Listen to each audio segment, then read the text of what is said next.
Go live.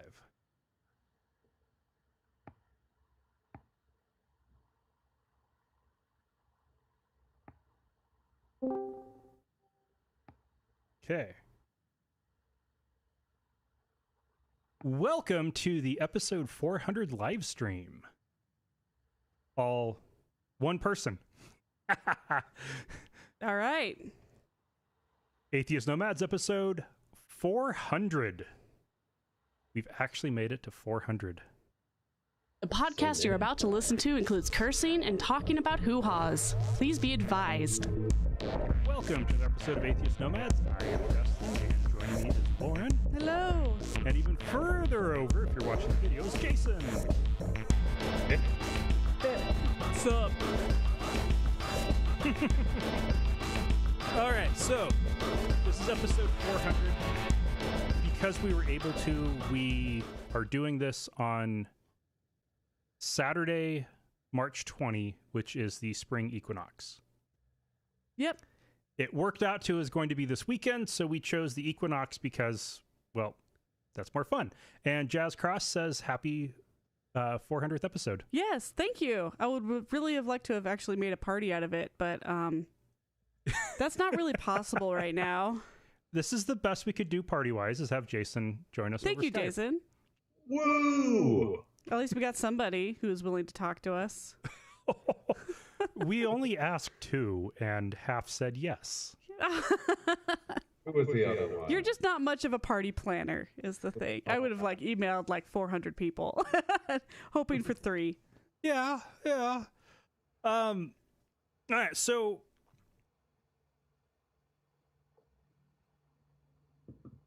as often happens with live streams, I am scrambling to actually have everything ready. Doing live streams with a 3-year-old is tricky. Yeah, we've been spent all the time that we should have been prepping. We were spending trying to tire out the toddler so that she'd take a nap, which I'm sure she will be up in 45 minutes. Yep. Right on cue, not the 2 hours that we're hoping for. Like or even the first time Jason says something really funny. She'll come screaming. Yeah, we'll start laughing and then she'll come screaming. Yeah. But we're going to start off with the dusting off the degree. Because it is the equinox, it is a good solar day. It seemed a good time to talk about Sol Invictus, which if there was a god, Sol Invictus would be the god. Now, I say that despite the fact that the cult of Sol Invictus never commemorated the solstices or equinoxes. No. Ever. That seems lacking. Yes, whole thing, soul. At least the winter one. What they did have was a annual celebration of the birth of the unconquered sun, the rebirth of the unconquered sun, on December 25. That started in at least, well, a long time ago. It was definitely, that date was definitely in place as part of the celebrations well before the time it became the official religion of Rome in 274 CE. Ah. But December 25, the rebirth of the unconquered sun. Christmas. Sol Invictus. Not coincidentally, I'm sure. There's even more. Constantine the First ordered in the year 3...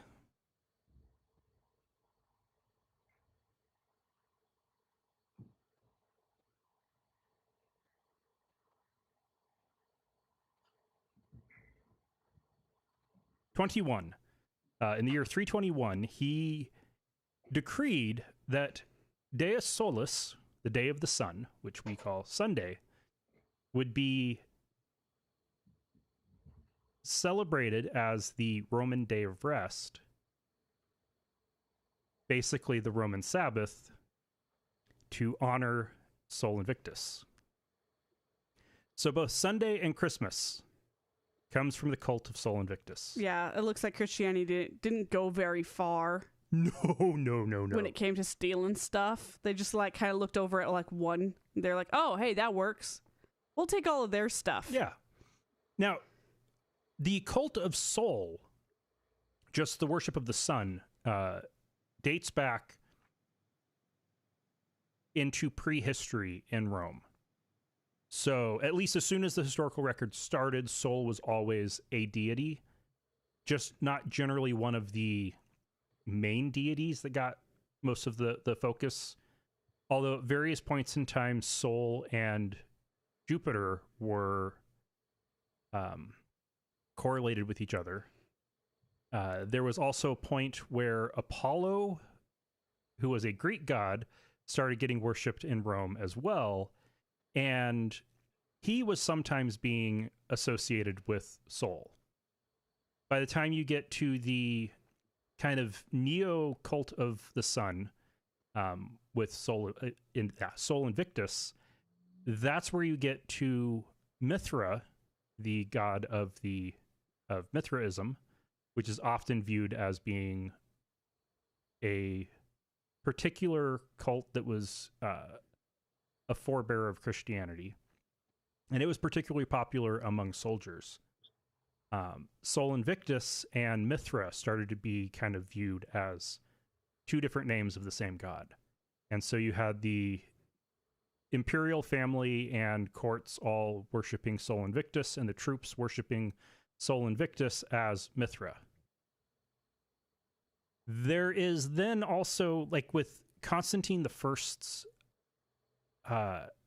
conversion to Christianity, that, depending on which version of the story you read, if it's the Roman pagan version, he had a vision from Apollo encouraging him to continue his devotion and worship of Sol Invictus / Apollo.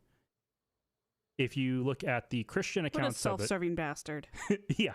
If you look at the Christian accounts of it, it was Jesus who appeared to him and told him to start worshiping Jesus and baptize his army. Wait, so two stories of the same thing, event, but two totally different endpoints. He ended up converting and baptizing his troops. So where does the Apollo one have any kind of standing? He continued to have his coinage with the image of Sol Invictus on it for at least another 20 years. He pandered to both sides. He was totally playing both sides. Good for him. And there is a other easy explanation of that. He was cheap and didn't want to restamp currency. By this point in time, the 4th century, Sol Invictus, Apollo, Jupiter, and Jesus Christ, and Mithra were all being viewed as different names for the sun god. It reminds me of that episode in Star Trek where the realization at the end is like, they're worshiping the sun. They're talking about Jesus Christ. And I'm like, no, they're talking about the other sun. The one that actually makes sense to worship. Yeah. And in this case, it could have been that he incorporated Christianity into the cult of Sol Invictus, and that the conversion of Rome to Christianity was actually more just those two merging. And that is kind of that's kind of weird. Makes sense. And it really does make sense. You look at Christianity has long been a religion that integrates in elements of the local culture they're trying to convert. Most of the Catholic holidays and saint days, well, not most, the earliest ones were set up to commemorate or to replace the local holidays and festivals. And it would make sense that in trying to convert the Roman government, that they would also just kind of absorb the cult that was growing in prominence. nobody who worshipped Sol Invictus was ever a monotheist, meaning they didn't believe any other gods existed. They tended to be henotheists, which are people who believe there are multiple gods, but only worship one god. And so Constantine was an example of a henotheist who only worshipped Sol Invictus, but acknowledged that there were other gods, just not the ones that he would worship. And it would make sense that if you want to try to make everybody happy, you just call your one god that you're worshiping a different name depending on who you're talking to. If you're talking to the pagans and you call that god by the pagan name, Sol Invictus, they're all going to be happy. If you're talking to, and by pagans, I mean the Romans. If you're talking to the Greeks and you call that god Apollo, it'll keep them happy. And if you're talking to Christians and you call that god Jesus, they'll be happy. And it was probably just a case of, political pandering, and it appears to have been highly successful. Unfortunately, it was successful enough that all of those other religions within a couple generations were wiped out as Christianity became the sole the sole official and legal religion in Rome. There was a point where it was illegal to not be a Christian in the Roman Empire. And how did that work out for him? The empire was rapidly in decline at that point, so not well. Sounds really familiar. Yeah, not well. Nothing current that could be applied to. Oh boy. Yeah, so that's it for Dusting Off the Degree. And we've got news. First off, we need to talk about the shootings in Atlanta.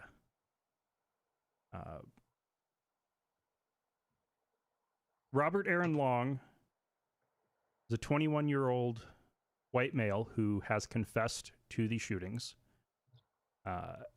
Notice he's alive. Yes, he is alive. Oh man, the police caught him doing a maneuver in the high-speed chase that caused his car to spin out. That could have been fatal, but they did the maneuver well enough for him to spin out and not die. Yeah, but the point is that he managed to get out of the car alive. Yes. When if he had been some other color, perhaps that would not have been the case. A white guy with a gun can survive an encounter with the police. That cannot be said for somebody who is not white with a gun in an encounter with the police. But Long went to 3 different massage parlors, all specifically Asian massage parlors, and mostly specifically Korean. And went into the first one north of Atlanta and opened fire, started shooting, then drove south, got to the next one, opened fire and started shooting. And then by the time the police were arriving at that one, he was at the third one and started shooting, and killed 8 people, 6 of whom were Asian women. Yeah. So this has been an unraveling of motivations. Mm-hmm. So immediately everybody's like, okay, well, this was obviously racist. Yes. The exact day that it happened, Trump was doing a rally talking about the China flu. It makes sense that people would jump to that conclusion. Oh, this must be related to that. Mm-hmm. Then it's like, well, okay, no, well, it could be prostitution. Even though I'm sure these were mostly above bar. I haven't seen any articles that have gone into details on the parlors. There seems to have been a 100% agreement across the board to not blame the victims. Yeah, no, this was you don't blame the victims, you blame the motivation of the shooter. Yeah. And if the motivation of the shooter is what he perceived as sinful illicit activities, whether they were or not, mm-hmm. That's what that was the kind of the second one that I heard coming out. And then personal details of his life started to surface, like the crazy camps he went to. Mm-hmm. Super Christian, sex addiction one. Yeah. And wasn't there a gay one as well? So it was a particular treatment facility that Treats all of that stuff. treats sexual issues of sex addiction, porn addiction, and does gay conversion therapy. Oh, so he may not have actually went for that reason, but Right. It was a place that addresses all of those, which are, for one, not mental health issues, not real things. So he was going to bullshit treatment centers to get bullshit treatment for being a 21-year-old male who was normal and healthy. yeah, except for the neck beard. That's not Okay, that's yeah. not normal or healthy. Sure, awful. Yeah, that actually absolutely is. That the first when the picture came out of the guy and people were like, "Oh my god, seriously, a neck beard?" No, that plays into the stereotype so Yeah. much. Yeah. So much. So yeah, probably an incel. Early 20s. This is white male. This is Mhm. following a pattern. Southern Baptist. A pattern of I don't know, domestic terrorism, So yeah, radicalization of young men. he was Southern Baptist, was born into this a Baptist church in Atlanta, and was baptized as a child, and then for some reason everyone decided that he had not had a true conversion, so he had to be baptized again. I am He going was to probably caught with a porno mag yeah. because young male. Yep. So he had to go through a second baptism, and they concluded that he was fully born again. This was something that they had celebrated, the church had celebrated on their Facebook page. They'd live streamed it, had the video up. They've now taken that down. So that sounds like that was relatively recent. So most likely he had started watching porn and had gone to massage parlors and gotten happy endings, and then went to these "Quote unquote" treatment centers. Christian purity culture propaganda brainwashing compounds, where he then concluded that the only way to avoid the sin was to eliminate the temptation. And so he decided... Oh, go ahead. I'm just saying that, like, there's an awful lot of internet to take care of in that case. Yeah. Oh, he actually had. He got rid of his smartphone and went to a flip phone. Yeah. Okay. That's as far as he needed to go. Mm-hmm. Pretty sure. Call it good. Call it good. What? Okay, so if you're driving down a highway and heck, even in Boise, you drive down a certain stretch of road and there will be multiple Asian massage parlors. I think only one or two have ever been busted for anything more than just being massage parlors. There was 3 or 4 of them on at least 2 occasions recently. Recently, within the past 10 years. Just in the last, 3. Oh, well, show how much I pay attention.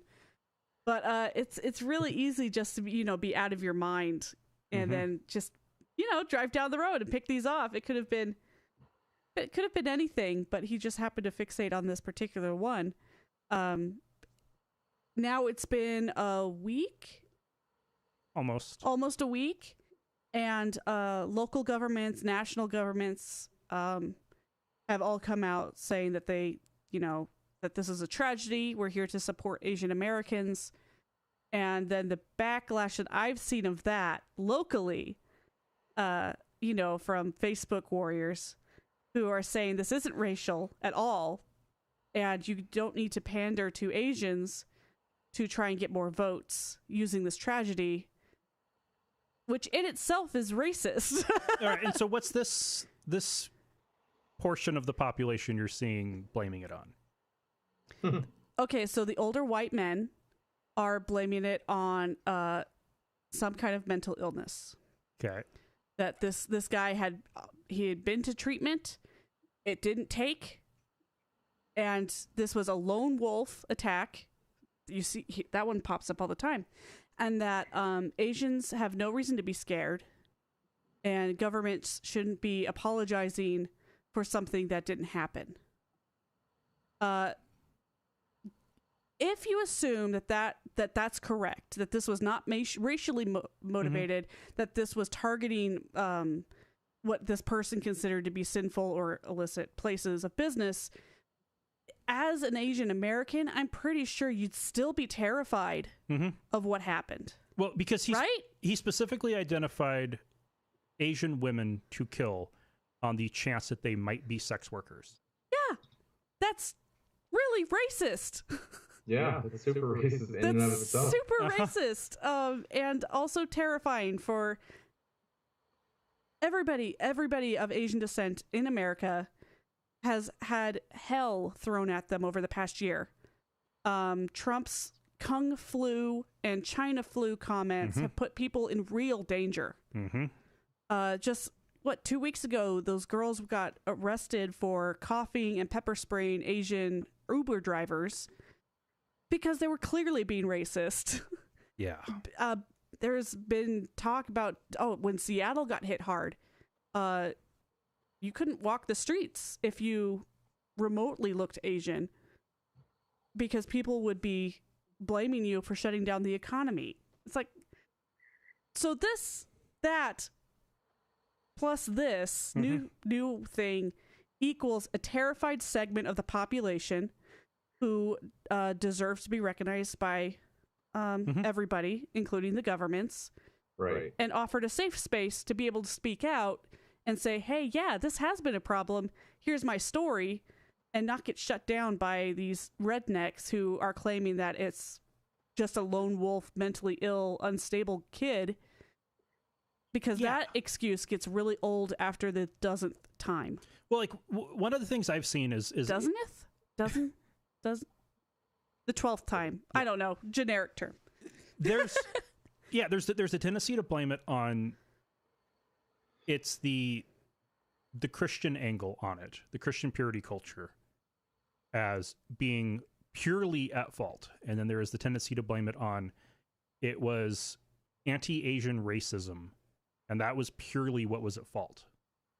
When no, it's the two. And the gender. And the and the sexist. Yes, the sexist angle. You know, women are just throwaway objects. Temptations meant to lead you astray. Yeah, basically the subject of that song in Hunchback of Notre Dame, like the Disney cartoon, like the priest singing about he has to destroy Esmeralda because of his desire for her. Like, this is that. This is that. Yeah. Yeah. And when we've been talking for a couple of years now about the major overlap between white supremacy and Christian nationalism. That Venn diagram is basically a circle now? Yeah. Yes, there are atheist white supremacists who are not Christian nationalists. There are also atheist white supremacists who are Christian nationalists. And I don't think there are any Christian nationalists who are not white supremacists at this point. He was in a Southern Baptist church in Georgia. He was getting fed that bullshit. And if you look at this as a Christian/white nationalist issue, that is terrifying as fuck to anybody who is not a white Christian. Yeah. Yeah. And why we want Trump to not have a platform to direct them to do things. Exactly. And why he should have been barred from ever holding a position of power where he could have done that in the future. But thanks, McConnell, for fucking that up. Need these neckbeard, basement-dwelling assholes vote that will just turn against like the progress of the actual country.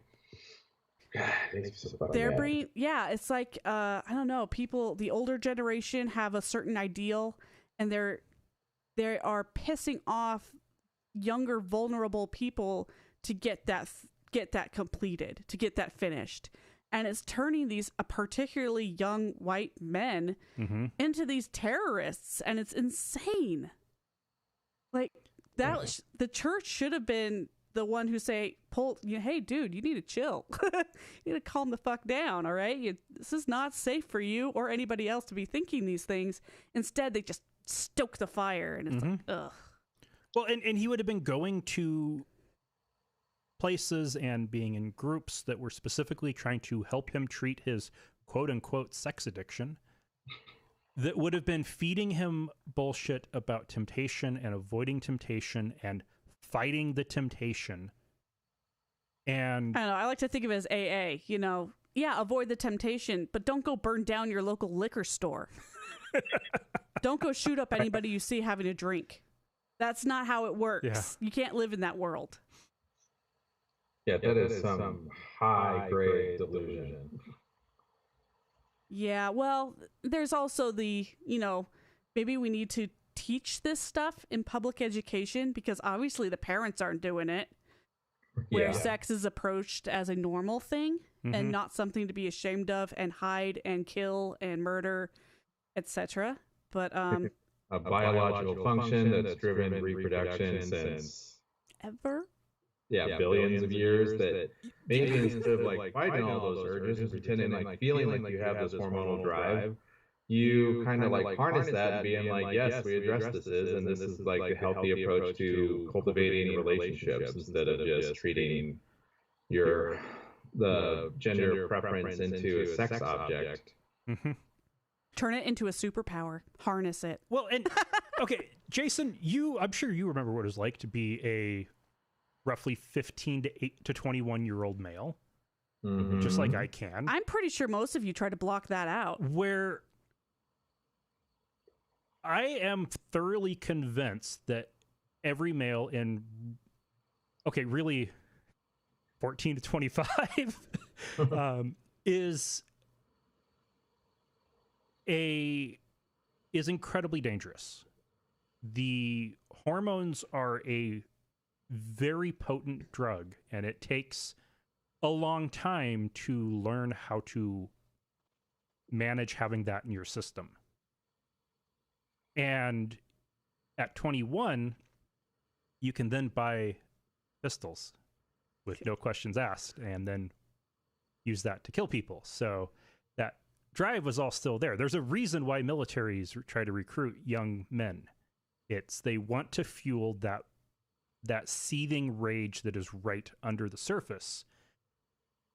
And what Christian purity culture does is it takes one of the possible outlets for that pressure that is there and tries to put a cap on it.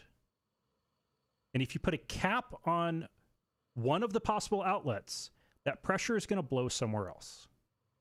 I do want to intercede here that it is every human being between the age of 14 and 25. Okay, yes. Women just do it in a much more psychologically, emotionally damaging way than men do. Yes. More likely to drive somebody to suicide as opposed to committing murder. There you go. That's a really, Yeah. generically speaking, yeah. Mhm. This people are messed up in that age. Their brains have gone to mush, and it's hard to get that get Mhm. past that. And don't make it worse. And Yeah. not, Government issued sex toys for everybody in that age. there you go. Also counseling that you treat people like people no matter how much you're attracted to them. Yeah. Just fap it out. Exactly. Here you go. Don't feel bad. Maybe lock the door. Okay, so We now have 2 people watching. oh wow. Hello, both of you. Hi. The Idaho State Legislature, Cringe. while debating several bills to prohibit mask mandates, one of which, right as they were, the legislature had to shut down because of a COVID outbreak in the Idaho State House of Representatives. 6 Surprise. members tested positive in the last week. It only took I was surprised it took a year. I was expecting this to happen a year ago. Well, they adjourned early last year To avoid. COVID as it was starting to build up. True. And so now they're all having to deal with it. Yeah. Just like everybody else has been having to deal with it for the past year. Yeah. Yeah. Yeah, and what sucks is two Democrats? One Democrat. One Democrat who he claims has been following the rules gets sick, and it is frustrating because it's like, okay, I follow the rules and I still get sick. Like, well, that's because your Republican colleagues have been such little babies about this that they are bypassing security lines. They're taking masks off as soon as they can, or refusing to wear them in the first place. It's like, yeah, the mask protects you from infecting others more so than it protects you from others. If the people next to you insist on going maskless, you wearing a mask is only somewhat limiting the chances of you catching the disease. That's just how the water molecule thing works. And it sucks if you've been doing it right and you still get sick. Yeah. Yeah, because one of the parts of doing it right is avoiding large gatherings, which the state legislature is a large gathering. Enclosed spaces, like all those little meeting rooms that they go into to discuss. And if half the people in there aren't wearing masks and the other half are wearing masks, yeah, the people who are wearing the masks are less likely to catch COVID, but not going to catch it. 6 Republicans to 1 Democrat catching COVID. It's only about, I think, a 4-to-1 ratio of Republican to Democrat in the Idaho State House. So Republicans have caught COVID at a higher rate than Democrats have. But it fits exactly what you would expect when about half of the members of the state house refuse to wear masks. Yeah. So fucking idiotic and selfish. And they were in the middle of debating, like, they had one bill that they had to send back. Oh, okay, this one was really crazy. They were debating the bill, and the chair of the committee, a Republican from Caldwell, pointed out that as it was written, it would prohibit any requirements to wear a mask or any government employment. But it was written so vaguely that it would mean that that a school couldn't refuse to hire someone to be a welding teacher who refused to wear a welding mask. Or nurses. And county hospitals. It was also brought up that a county-owned hospital, they wouldn't be able to not hire somebody who refused to wear gloves. Of course, you expect nobody would be that stupid in those professions, and yet here we are in Idaho where that's happening all the time. He also brought up that when you have this kind of a bill, are you sure that you can't imagine a possible pandemic where you might want one? Later that day, he tested positive for COVID. That day? Oh. Yes. Yeah. These are notoriously bad laws that get pushed in emergencies like this. Usually it's on the other side. Mm-hmm. It's not the no, you can't tell us what to do. We're going to do whatever the hell they want. It's usually the no, you need to do this. And man, I wish they had passed that. It's okay. For one, from Revan in chat. Hey all, congrats. Yay. Thank you. This is one of those where they were a week away from trying to adjourn for the session and still trying to get budgets passed. And they can't adjourn until the budgets are passed. This was a bill that was still in committee in the House. adjourned. A little late on the game there. They have adjourned for a couple of weeks. They will come back in the second week of April to work for a week or maybe 2 to finish up business. This bill will not get taken up by the Senate. No. It's not going to happen. It's dead in the water. So they need to stop wasting time on stuff like this, because Idaho their budget isn't the best. They really need to be working on that primarily, and then having these pet projects kind of like treated as secondary, not primary issues. We don't want Bundyites to be messing this all up. And that's exactly what's happening. Outside today for a bit. Sun's out now, but we had some wind, some rain, weather, even some lightning, which is very spring-like here in the 208. Sorry about that. The 208. Who calls it the 208? Oh my God. Is that for me? Nope, that was me. I've got my laptop here plugged in, and I scrolled to the wrong point in this page, and it started playing. And, that could get me on a whole nother thing, because technically Idaho has 2 zip codes now. Area codes. Or area codes now, Yeah. so they can't be calling it the 208. Whatever. It's also like the 208 or the 946, I think. I don't Yeah. Something like that, yeah. It's not as catchy. Doesn't quite roll off the tongue there. Oh, but man, yeah. The Idaho State Legislature always does. The fucking worst job.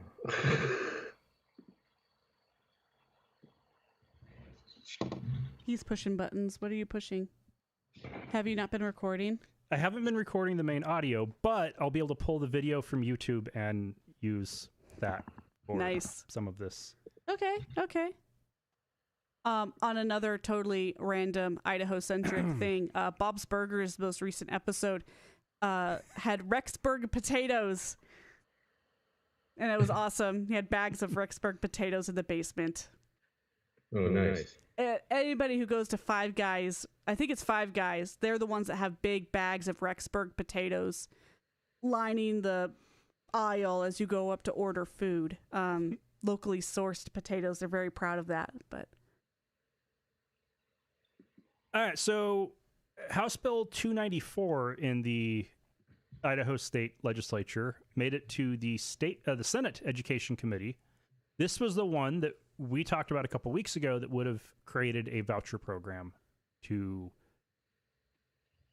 allow you to take 90% of the money that would have been spent on your kid at a public school and use it to fund Christian schools.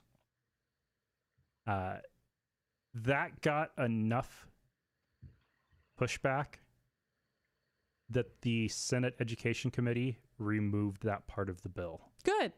So Yeah, it will... totally. Yep. Now, if we can get that pre-K funding put back in, that would be great. I think that should have been an automatic go as soon as that guy opened his mouth and said women need to be home with their kids. Okay. Yeah, the entire state government should have been, sorry, here's a voucher. Here's money for you to send your kids to daycare or school, because that guy's an asshole.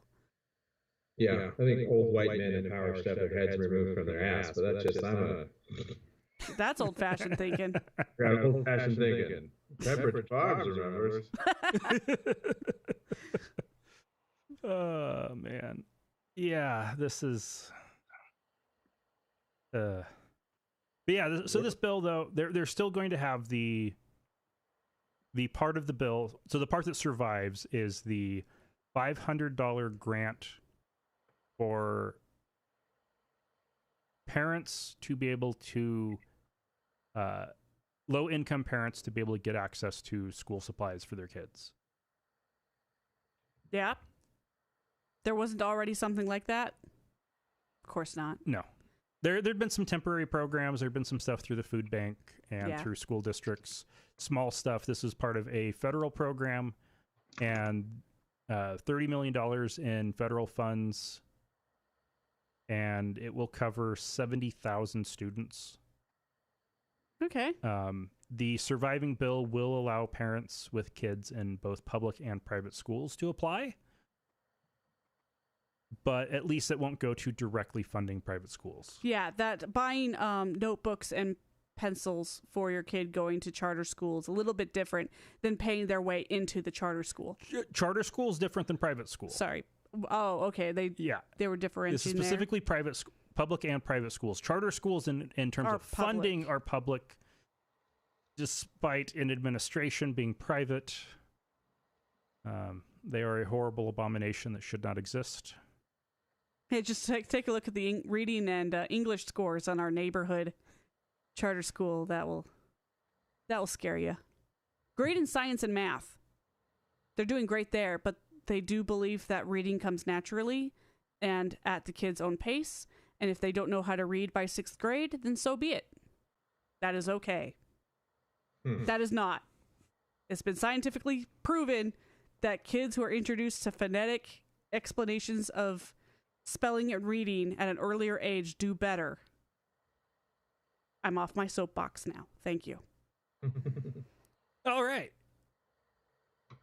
Arizona, South Carolina, and Montana's state legislatures are all currently working on bills that are supposedly designed to exempt religious... Okay, it's supposedly designed to exempt churches from liability over COVID and also exclude them from COVID restrictions. Oh, give me a break. If you're going to exclude them from restrictions, you cannot forego the liability. That's just stupid.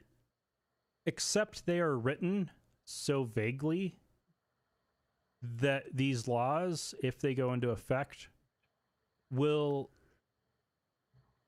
provide immunity for any religious organization in any criminal prosecution or civil liability. That would include things like priests sexually abusing children. These would shield churches from that. They're that vague. Wow. An accidental sign or an aim.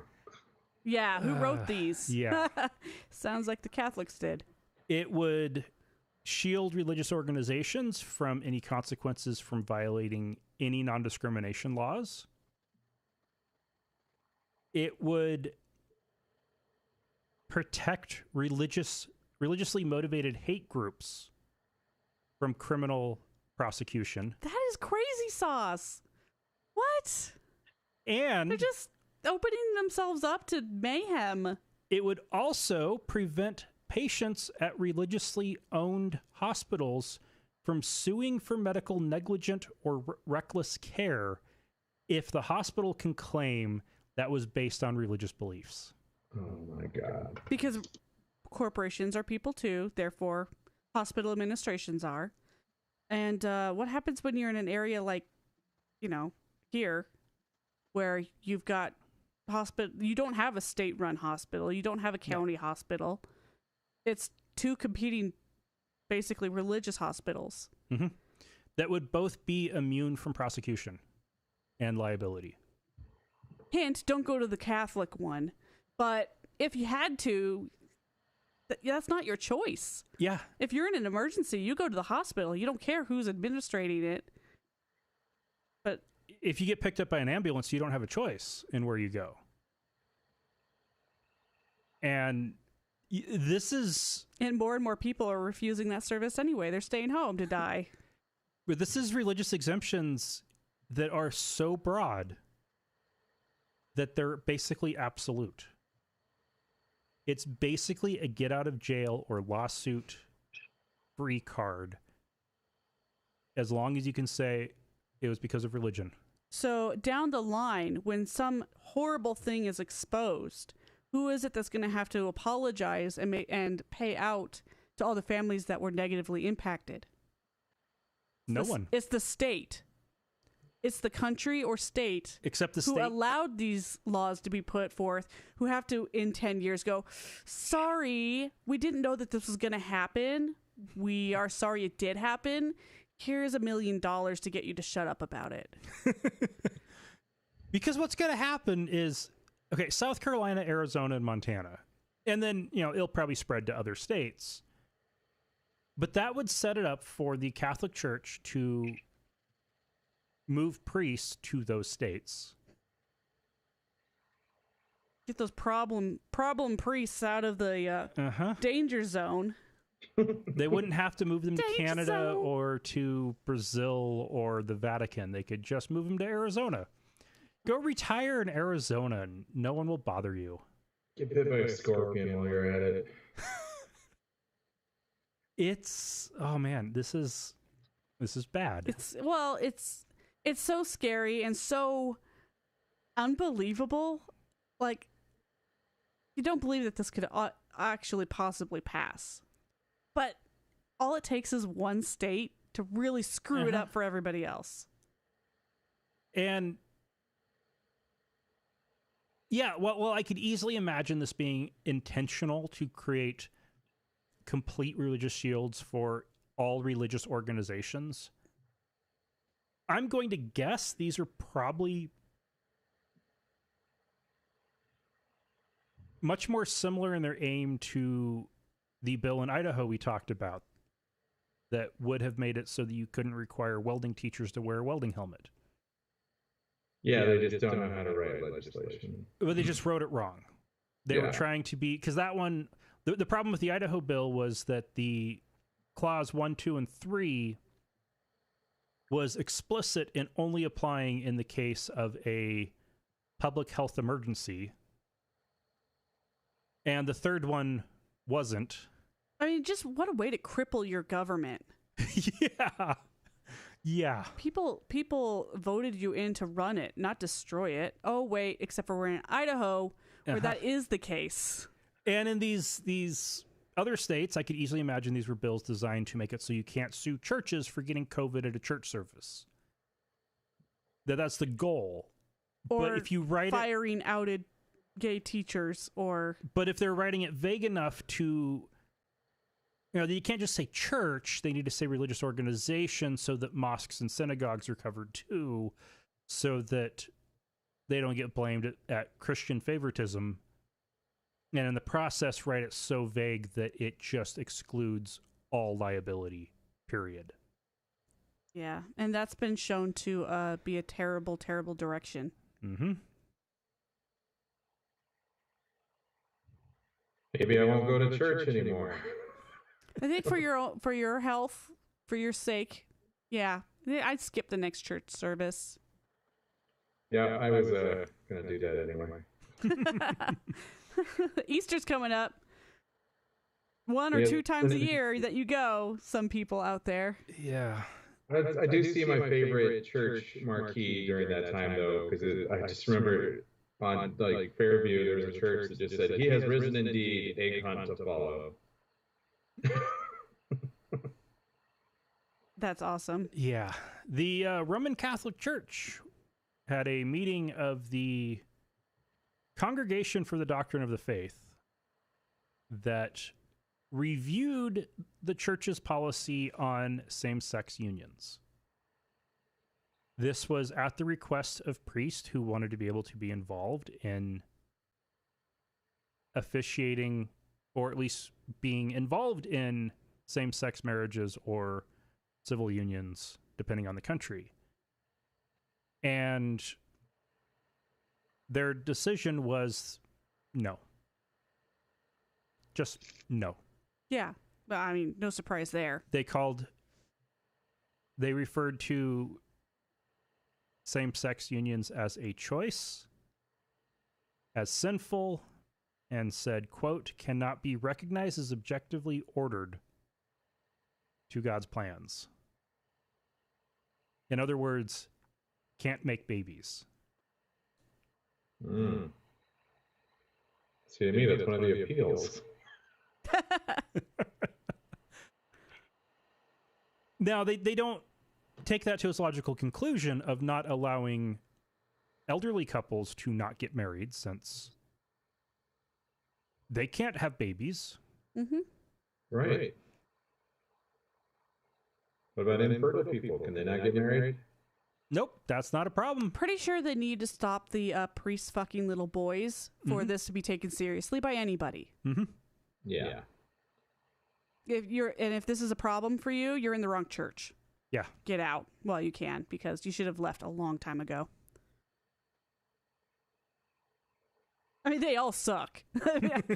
They're all crazy, but that one in particular is just particularly hypocritical about it. Well, the hope around it was because of Pope Francis's statements about.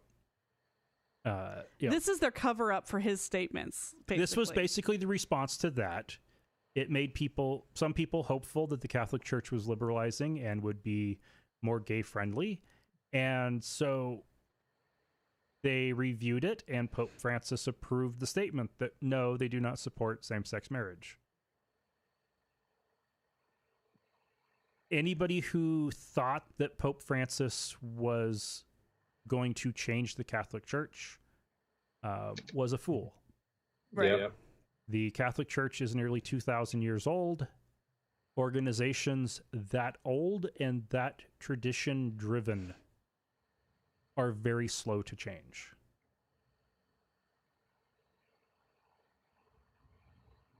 Especially when they're that global. Yeah.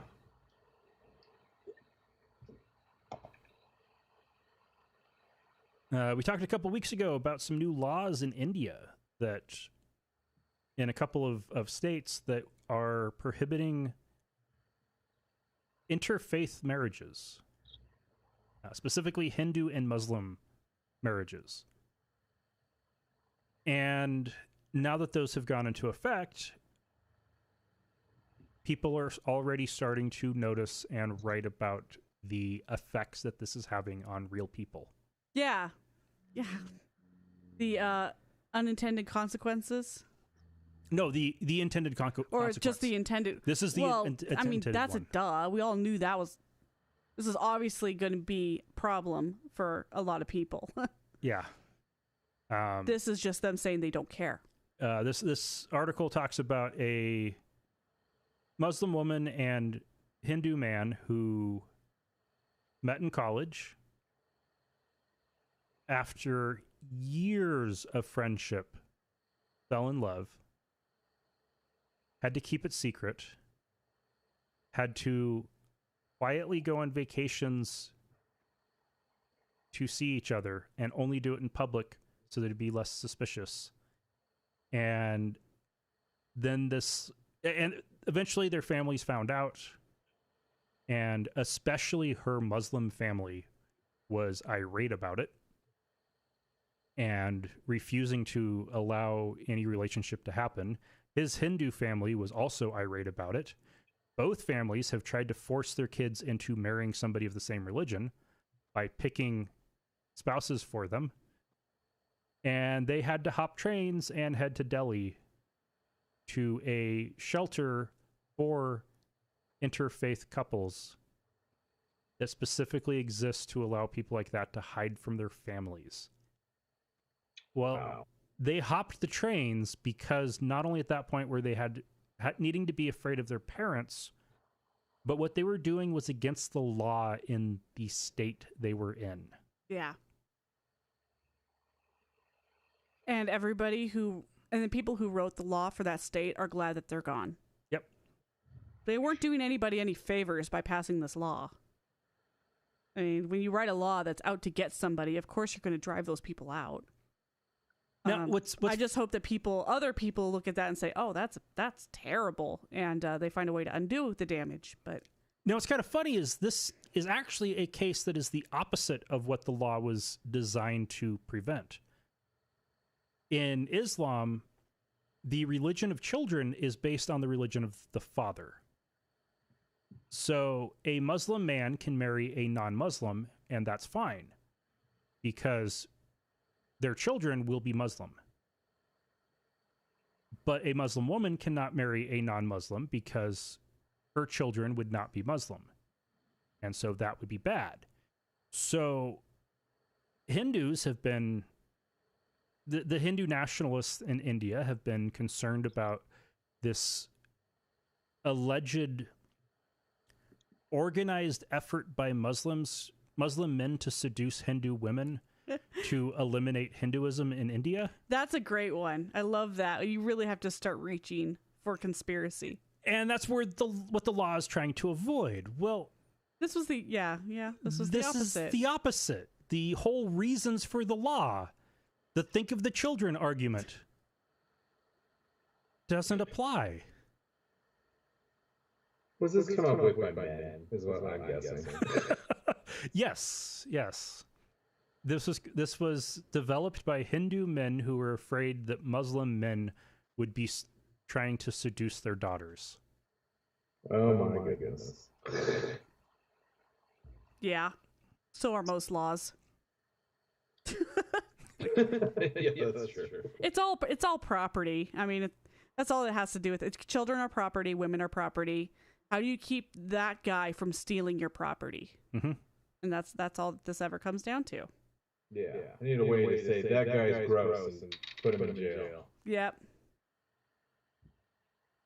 All right, from Jerry Holiday in the YouTube live chat. Congrats, guys. Happy 400th. Aww. Thank you, Jerry. Yeah, I can't believe we made it. Well, Dustin has. I've been on like 4 or 5 of them. Yeah. More than that. You've Way been on more than more. that. At least 7 or 8. You've been on enough for us to call you a regular. Oh, sweet. Yeah. I can't buy that kind of clothing, so it's nice to be regular somewhere. Yep. I'm dropping that. This is a couple hours after I have done shoe shopping for somebody who's size 11 quadruple E.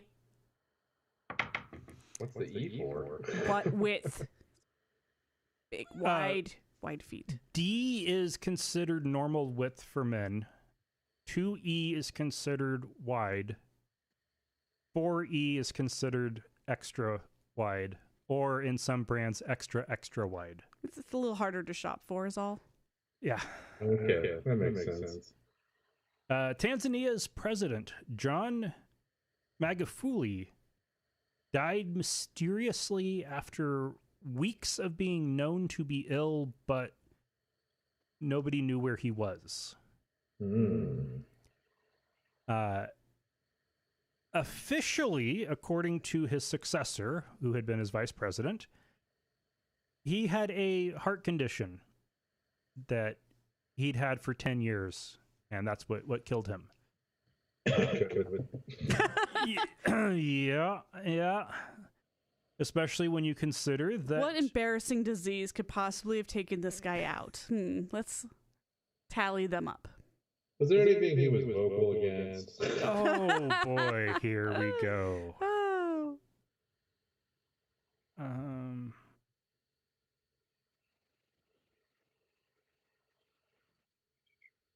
His nickname was the Bulldozer. He was elected in 2015, promising to tackle corruption and work on infrastructure development. Yeah, that's what they all get elected for. Instead, he cracked down on the media, civil society, opposition parties. That's what they all. Yeah, that's what they always do. He was reelected in what some diplomats called a sham because of election rigging, foreign media not being involved, or observer teams being involved, allowed to watch, and also a major and oppressive military presence during the vote. Then, after he got reelected, COVID hit.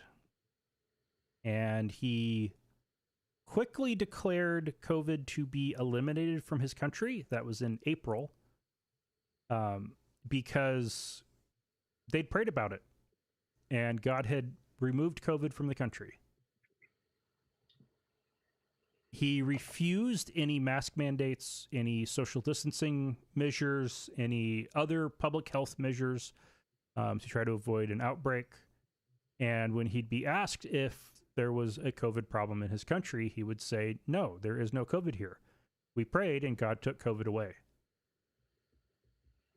It wasn't until a week before he was hospitalized that he finally admitted that there was even COVID in his country. So he's like, nope. Well, okay, maybe. And then he disappeared. Yeah. And died. Sounds like a good thing. God removed him from the country. Yeah. All part of God's plan. So, yeah. He denied COVID. Sucks for his country, though. How have they been faring? Does it mention, like, death rates or anything? No, that's been suppressed. Of course. And when you've got a government that is suppressing the media. No, everybody's just dying of pneumonia. Yeah. Yeah. Them's the COVID. There is COVID. Yeah, the data isn't available because it's been suppressed as to how bad COVID is compared to elsewhere in Africa. Mm. The World Health Organization has been begging Tanzania to start sharing data and to do something. Please do something. Anything. Yeah. They're hopeful that with a new president,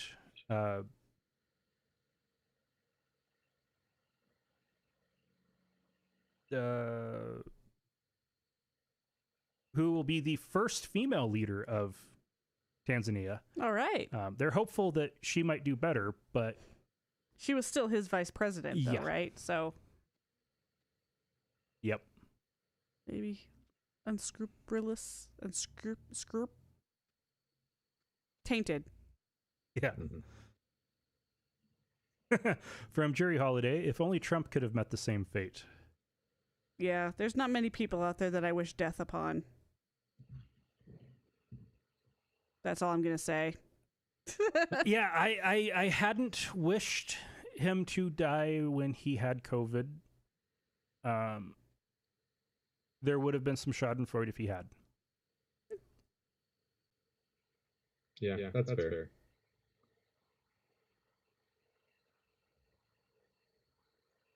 There are a bunch of pastors who are... Is that like a murder of crows? Yes. There is a murder of pastors who are leaving their churches because their members have been wooed by QAnon. Oh, And that's sad. And they've been, in some cases, leaving earlier because, in one guy's case, his wife was high risk for COVID. He was 61, didn't want to go to church services in person during COVID. The church had decided that no, they had to have in-person meetings, and they offered to build a plexiglass enclosure around the pulpit for him. He's like, no, that's not enough. We'd still be in the same room. Wow. So he's been, since then, If anything, that just protects the person inside the pulpit. it's to avoid the droplets. It's not the aerosolized amount in the air. Yeah. That, yeah. Just buzzing around you at all times. There's a pastor in a Reformed church in Michigan who has had members of his congregation who keep sending him QAnon videos and talking to him as much as they can about sex trafficking and Satan worshiping pedophiles. Oh my God. Yeah, I basically unfollowed my my flesh and blood because they posted some pedophile thing. I'm like, dude, this is QAnon stuff. What are you doing? You do realize that this is BS. Whatever. Done. Yep.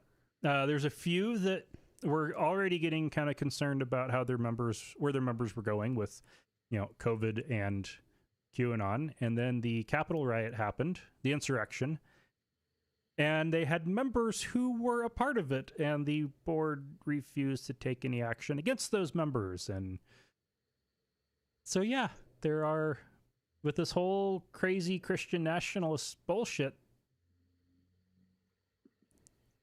it's not all Christians. Yeah. Unfortunately, the ones that don't belong to the in group get pushed out pretty quick. Yep. Yeah, it's starting to sound like not all men. Yeah. And then the echo chamber gets smaller, and more echoey. All right. And for the last two stories, I've got clips. Ooh, clips. Fancy pants. So, QAnon conspiracy theorist and prophet Johnny Enlow. You lost me at prophet. He went. You can't be a conspiracy theorist and a prophet, right? Because that, like, you're declaring the conspiracy not a theory or a conspiracy at that point. He's a QAnon adherent. Okay, and he's just prophet. cray cray. But yeah, Do kids still say that cray cray? No. Okay. I don't know. The kids. But he compared Trump to David and said other. Well, crap! I closed the folder. What, like David and Goliath David? Like David and Goliath David, who had spent, was promised by the prophet Samuel that he would be king after Saul, and then Saul died, and the head of the army made Saul's young son king, not David. And 2 years later, Saul's son was murdered, and David became king of all of Israel. Murdered by whom? I don't remember that David. detail. Just saying. Or he abdicated. Anyway, he left, and David became king of all of Israel. And so Johnny Enlow is sure that Trump is, he's back, and here's why. President Trump is the president that has been ordained, nominated by the Lord, prophesied all the way from King Clement's days, and over 1,000 prophets still hang on to around the world, prophetic voices, whether known or not known, that he's in. President Trump is king right now, the tribe of Judah. If you can go in the spirit, if you can see what's in heaven, who's sitting in the throne, go up and look at the presidency seat in heaven, see who's there. It ain't Biden, it's Trump. Yeah, I cut out Oh my God, a lot so right there in the stupid. middle I of like that because it was rambles. rambly. So there in the middle, he talked about all of the votes that are hidden, and he knows why they're hidden from view. That made it so that Trump actually won 70% of the vote. Still holding on to that, and did this whole David and the tribe of Judah thing, and that after the midterms, Trump will be put back in office. That's not how it works, though. That's not how any of this works. Ah! It's not. No. What was he talking about? Not the United States of America. I don't know what country he's talking about, but Is there an election in heaven? yeah, what? A president's seat in heaven, as if they really care? And why would it be a person who's alive and well Right. in this hypothetical throne? Yeah, you can be your jurisdiction. It Stepping makes on no Satan's sense. toes, that's for sure. Yeah, it makes absolutely no sense. Why would there be a throne for the U.S. president in heaven? Presidents don't have thrones. Well, he for didn't mean it one. literally. That's what they always say. I didn't mean it literally. I'm like, that's because everything you talk about is imaginary, so there is nothing literal here. Well, he said he saw it in a dream. Oh, of course. God showed him in a dream. Is he microdosing? Is he macrodosing? That's Or are these COVID fever dreams? My car still doesn't have pepperoni wheels, despite the weird dreams I have. Oh, and then we too have spicy for the road. Then we have Rick Joyner, who is a frequent on the Tim Baker Show, which is on the Jim Baker Show, and he's a regular on there. They like to go into this crazy evangelical, charismatic, prophetic craziness. And so his latest was some real Trumpian fear-mongering. And I've broken it up into 3 separate clips because again, it was long, but People Oh, listen man. to this crap. Oh Yeah. my gosh. With the environment that's being created now, especially with, I think, what is pouring right now across our southern border, I tell you, we have to be ready to defend our families, our communities, our neighbors, our churches, everything, because it is coming home. This is going to, I don't believe there's going to be a neighborhood exempt from what's coming, is what is pouring across. And we have to do that. You know, when the scripture that says that those who do not provide for their own families are worse than infidels. he goes on to explain, and by provide, he means protect, like with weapons. Yeah, right. You're not providing protection, not, stable family dynamic or income or Uh-huh. It's the refugees and migrants and unaccompanied children going en masse to the U.S. southern border that he's referring to. That and the Black Lives Matter protests. I'm sure that's what he meant by the current climate, yeah, that they're coming. they're coming. Yeah, they've been coming forever, and funny how it's Mm-hmm. nothing's really changed. Well, and Yeah. oh, go ahead. No, I just agreeing. Yeah, and you add in the effects of the pandemic on the economy. Anytime you have economic turmoil, migration from poorer countries to richer countries increases. You add in the fact that we've been actively destabilizing Central America for the last 120 years. And yeah, it's not surprising that you have people from Central America going to the country that has been actively screwing up their homes for more than a century. And then you add to it Nicaragua getting hit by 2 Category 4 hurricanes in a row just a few months ago. Yeah, people are struggling, people are suffering, and they're trying to find a better life somewhere else. Bad hombres. How dare they? How dare they wish for something better? That's the American dream, not theirs. And there have been enough people sending Idiots. trying to escape bad situations that they've been sending their children unaccompanied to the border at such a number that there isn't anywhere to house them. Yeah, still waiting on Biden to do something about that. Nothing.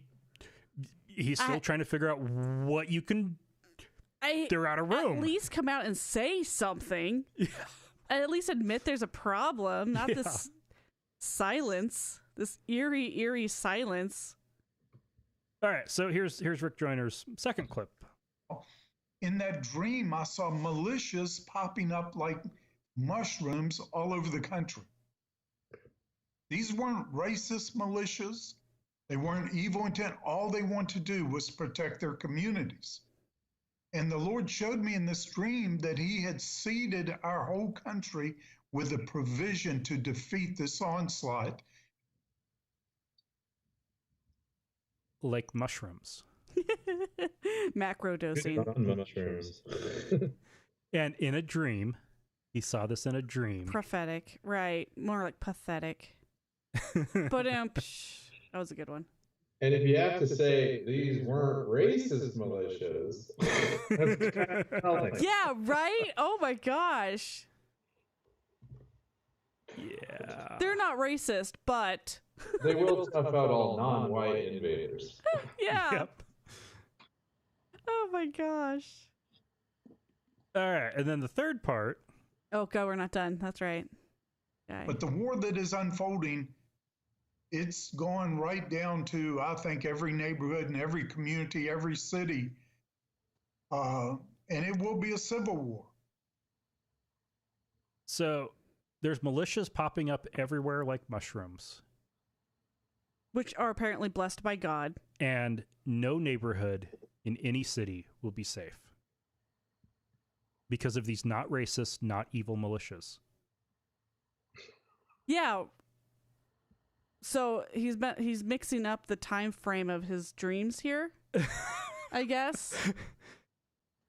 The coherent thought is these militias will be protecting you because all of these not white people are going to be everywhere because they're just flooding in across the border and out of the inner cities, and they're going to be in every neighborhood and no one will be safe. So these militias will be there to save them.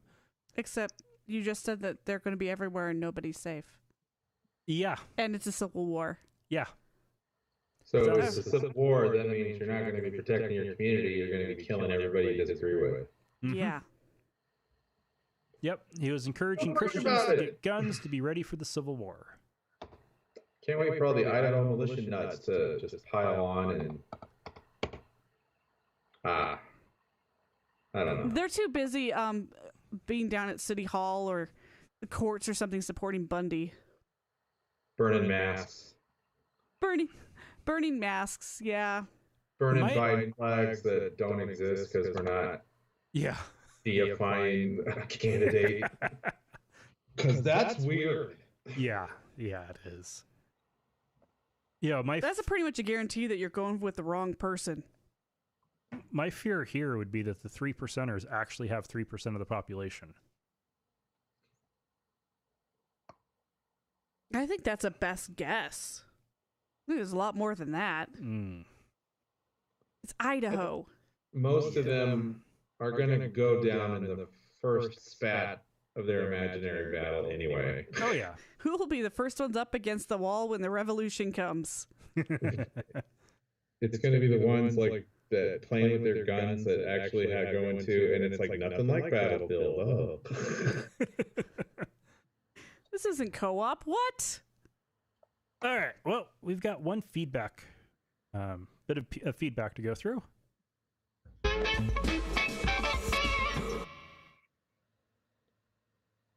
From, I closed too many.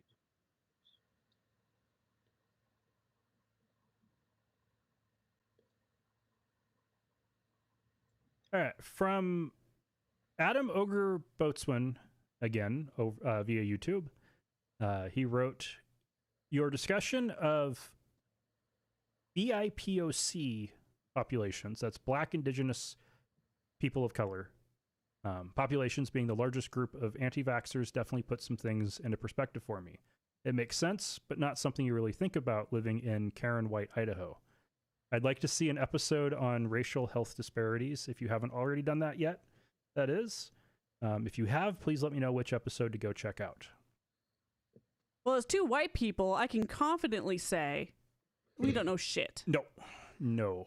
I mean, I also do not know. Yeah. I do work in healthcare. I have seen a lot of stuff on racial disparities in healthcare at work, but I've mostly been busy doing my job. So I haven't had time with, a global pandemic and needing to do my job. I haven't really had time to dig into those as much as I would have liked to.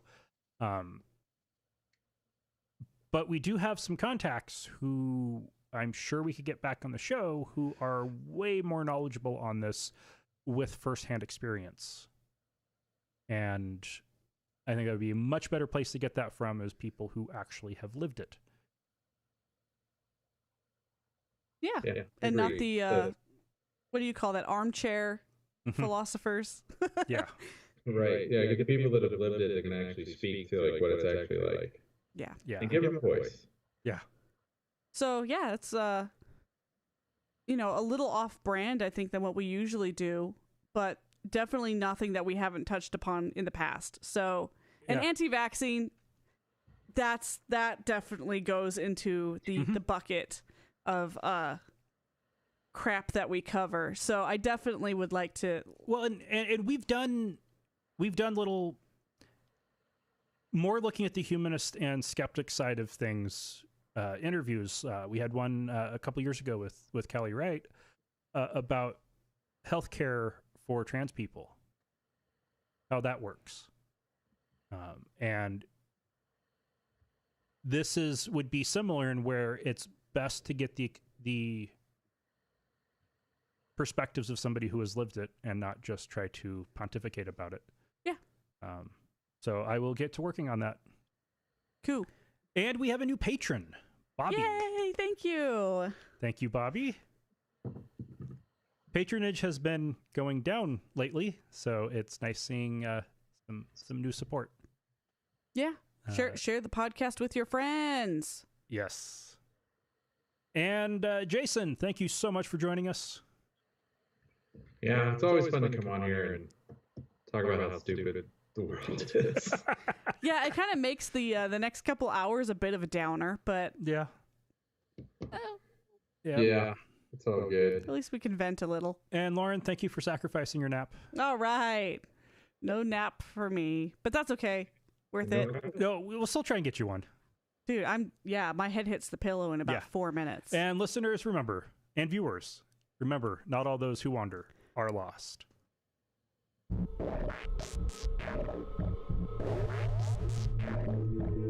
Thank you for listening to another episode of Atheist Nomads. You can find show notes and contact information at atheistnomads.com. Follow us on Twitter at Atheist Nomads, and like us on Facebook at facebook.com/atheistnomads. Please subscribe to the show in iTunes, Stitcher, or your podcatcher of choice, and while you're there, feel free to leave us a review. Theme music is courtesy of Sturdy Fred. Until next time, this has been the Atheist Nomads. You need to update that, don't you? Cut that Facebook link Yep. out. Okay, we got another comment from Jerry Holiday in the YouTube live chat. Do you guys think we should limit immigration during COVID?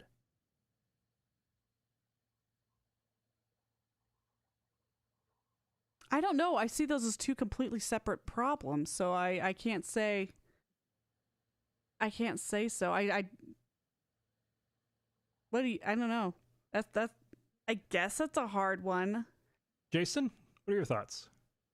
I don't really know a lot about that. Like the initial thought is that if it cuts down on transmission rates, that sounds like a good idea, but Like maybe not keeping all these people into like really small shelters where they all catch it. Mm-hmm. That would be good. I definitely Yeah, agree with that that. would be great. Stopping immigration because of the risk of COVID, I don't think is logical though. My thought on it is That's what quarantining is for. yes and no. That's a terrible answer.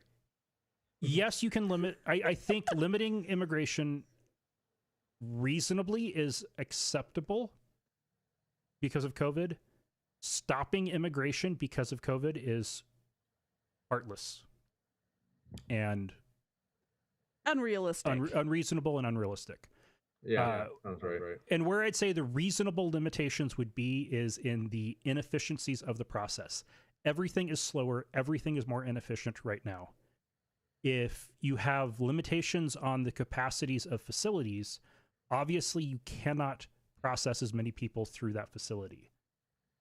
If you have staff out sick with COVID, obviously that's going to cut down on how many people you can process through. So limiting it a little bit to not create additional bottlenecks would seem likely to reduce transmission rates. Unfortunately, we've seen it doesn't, because limiting immigration on the southern border, even reasonably because of COVID, has resulted in camps being set up right on the southern side of the U.S. border, where you have a lot of people packed into unsanitary conditions during a pandemic waiting to get across. And Yeah. that should be avoided. Yeah. That's So you have to measure it on both sides. On the southern border, it should probably be get people across the border as quickly as possible. Have facilities, humane facilities set up for quarantines, and then get people into the country as quickly and safely as you can. And when it comes to people flying into the country from, say, Europe or Africa or Korea to immigrate, limit it as much as you need to ensure you're not overflowing any of the facilities. The southern border, of course, is always going to be more complicated than people on airline flights, but It seems like two different camps there. Yeah. It's like they're the very logistically controllable one, and then the logistically uncontrollable one. And you need to do your best to make sure that the uncontrollable one doesn't just spread like wildfire. And so, yeah, you need to focus more on that and keeping people not dying there. Yeah. Has not been our pride point in the past couple of years. So yeah, I would say my answer is, again, yes or no. Yes and no? Yes and no. There's probably not a right answer. Yeah, that's a loaded question. It really depends on what you're talking about when you mean immigration. Yeah. Oh, and like most things when it comes to the pandemic, there isn't a right answer. You just need to find the least worst answer. And wrong. And hope that it actually goes according to plan. Yeah. All right, I'm going to go and end the stream. Thanks for people watching. Thank you, Jerry, and I'm glad you enjoyed it. And I'm ending. Bye-bye.